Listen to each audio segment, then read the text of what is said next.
പിന്നെ എന്തിനാണ് യേശുക്രിസ്തു ഈ ഭൂമിയിലേക്ക് വന്നത്? മനുഷ്യന്റെ പാപത്തെ പരിഹരിക്കുവാൻ വേണ്ടിയാണ് യേശുക്രിസ്തു ഈ ഭൂമിയിലേക്ക് വന്നത്.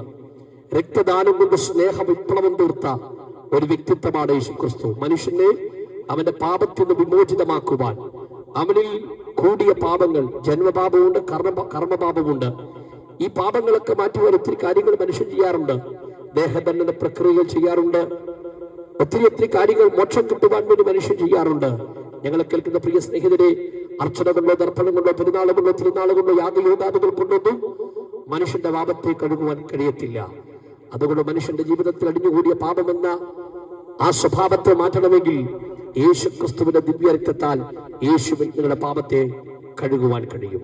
നിങ്ങളുടെ ജീവിതത്തെ രൂപാന്തരപ്പെടുത്തുവാൻ കഴിയും. നിങ്ങളുടെ ജീവിതത്തിന്റെ അകത്ത് കൂടി എല്ലാ തിന്മയുടെ ഭാവങ്ങളെയും മാറ്റുവാൻ യേശുക്രിസ്തുവിന്റെ സ്നേഹത്തിന് കഴിയും. അതുകൊണ്ട് ആ യേശുക്രിസ്തുവിന് നിങ്ങൾ ഹൃദയം കൊടുക്കുന്നെങ്കിൽ നിങ്ങളുടെ ജീവിതത്തെ മാറ്റുവാൻ കർത്താവായ യേശുക്രിസ്തുവിന് കഴിയും.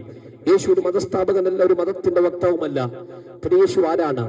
യേശു ഏകദൈവമാണ്. യേശു ഏകരക്ഷകനാണ്. യേശു നിത്യജീവനാണ്.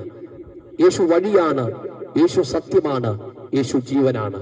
അതുകൊണ്ട് പ്രിയ സ്നേഹിതരെ, ലോകക്കാർക്ക് എല്ലാവർക്കും ആശ്വസിപ്പിക്കാൻ കഴിയത്തില്ല. നമ്മുടെ ചരിത്ര താളുകളിൽ തന്റെ വിളക്ക് പോലെ ശോഭിക്കുന്ന ഒത്തിരി മഹാരഥന്മാരുണ്ട്, ഒത്തിരി ജ്ഞാനികളായ ആളുകളുണ്ട്. പക്ഷേ അവരൊന്നും ആശ്വസിപ്പിക്കാമെന്ന് പറഞ്ഞിട്ടില്ല. ഒത്തിരി പേരെ തത്വചിന്തകൾ നമ്മൾ വായിച്ചിട്ടുണ്ട്. പക്ഷെ അവരാരും ജീവിതത്തിനകത്ത് ആശ്വാസം തരാമെന്ന് പറഞ്ഞിട്ടില്ല. ഇവിടുത്തെ രാഷ്ട്രീയക്കാർക്കോ ഇവിടുത്തെ മറ്റാളുകൾക്കൊന്നും ആശ്വാസം തരാൻ കഴിയാതിരിക്കുമ്പോൾ ഉലക ചരിത്രത്തിൽ അധ്വാനിക്കുന്നവരും ഭാരം ചുമക്കുന്നവരും ആയുള്ളവരെ, നിങ്ങൾ എന്റെ അടുക്കൽ വരുവീൻ, ഞാൻ നിങ്ങളെ ആശ്വസിപ്പിക്കാമെന്ന് ഉലക ചരിത്രത്തിന്റെ അകത്ത് ഒരു വ്യക്തി പറഞ്ഞിട്ടുണ്ടെങ്കിൽ ആ വ്യക്തി യഥാവായ യേശുക്രിസ്തുവാണ്. നിങ്ങളുടെ ജീവിതത്തെ പരിവർത്തനം വരുത്തുവാൻ, നിങ്ങളുടെ ജീവിതത്തെ പാപത്തിന്റെ സ്വഭാവത്തിൽ നിന്ന് മാറ്റുവാൻ, മദ്യാസക്തികളിൽ നിന്ന് മാറ്റുവാൻ, ലഹരി പദാർത്ഥങ്ങളുടെ ഉപയോഗങ്ങളിൽ നിന്ന് മാറ്റുവാൻ, നിങ്ങളുടെ ജീവിതത്തിൽ സമാധാനം വരുവാൻ, കുടുംബ ബന്ധങ്ങൾ തകർന്നവരാണെങ്കിൽ, ജീവിതത്തിന് സമാധാനം നഷ്ടപ്പെട്ടവരാണെങ്കിൽ, വഴിപിഴച്ച തലമുറയോർത്ത് മനം കരുന്ന് പ്രിയപ്പെട്ടവരാണെങ്കിൽ, ഇതിന്റെ അകത്തെല്ലാം മാറ്റം തരുവാൻ, നിങ്ങളുടെ കുടുംബത്തെ പണിയുവാൻ, നിങ്ങളുടെ കുടുംബത്തിനകത്ത് അസമാധാനത്തിന്റെ എല്ലാ മേഖലയെ മാറ്റുവാൻ യേശുക്രിസ്തുവിന് കഴിയും. അതുകൊണ്ട് നിങ്ങൾ യേശുക്രിസ്തുവിന് ഒന്നും കൊടുക്കണ്ട, യാഗയോഗാദികൾ നടത്തണ്ട, മറ്റ് ദേഹദണ്ഡന പ്രക്രിയ ചെയ്യണ്ട. ഇരിപ്പിൽ യേശുവേ, ഞാനൊരു പാപിയാണ്, എന്റെ പാപത്തെ ഒന്ന് ക്ഷമിക്കണമേ എന്ന് നിങ്ങൾ ഒരു നിമിഷം പ്രാർത്ഥിക്കുമ്പോൾ എത്ര പാപമാണെങ്കിലും ആ പാപത്തെ മാറ്റുവാൻ യേശുക്രിസ്തുവിന് കഴിയും. കാരണം യേശുക്രിസ്തുവിന്റെ രക്തം സകല പാപവും നോക്കി മനുഷ്യനെ രക്ഷിക്കുന്നതാണ്. നിങ്ങളെ രക്ഷിക്കുവാൻ കഴിവുള്ള ഒരേ ഒരു നാമം യേശുക്രിസ്തുവിന്റെ നാമമാണ്. അതുകൊണ്ടാണ് ബൈബിൾ പറയുന്നത്, മറ്റൊരു രക്ഷയില്ല, രക്ഷിക്കപ്പെടുവാൻ ആകാശത്തിന് കീഴിൽ മനുഷ്യരിൽ നൽകപ്പെട്ട ഒരേ ഒരു നാമം, അത് യേശുവിന്റെ നാമമാണ്. സ്നേഹിതരെ, യേശുക്രിസ്തുവിന്റെ നാമം നിങ്ങളുടെ ജീവിതത്തിന്റെ അകത്ത് രൂപാന്തരപ്പെടുത്താൻ കഴിയും. യേശുക്രിസ്തുവിന്റെ നാമം നിങ്ങളുടെ ജീവിതത്തെ മാറ്റുവാൻ കഴിയും.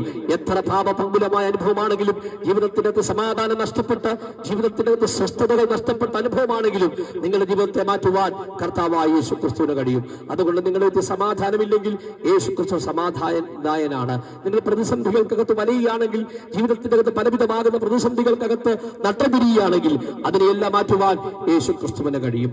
അതുകൊണ്ട് ഞങ്ങൾ നിങ്ങളോട് വിളിപ്പരം ചെയ്യുന്നു, നിങ്ങളുടെ ഹൃദയം യേശുവിന് കൊടുക്ക്.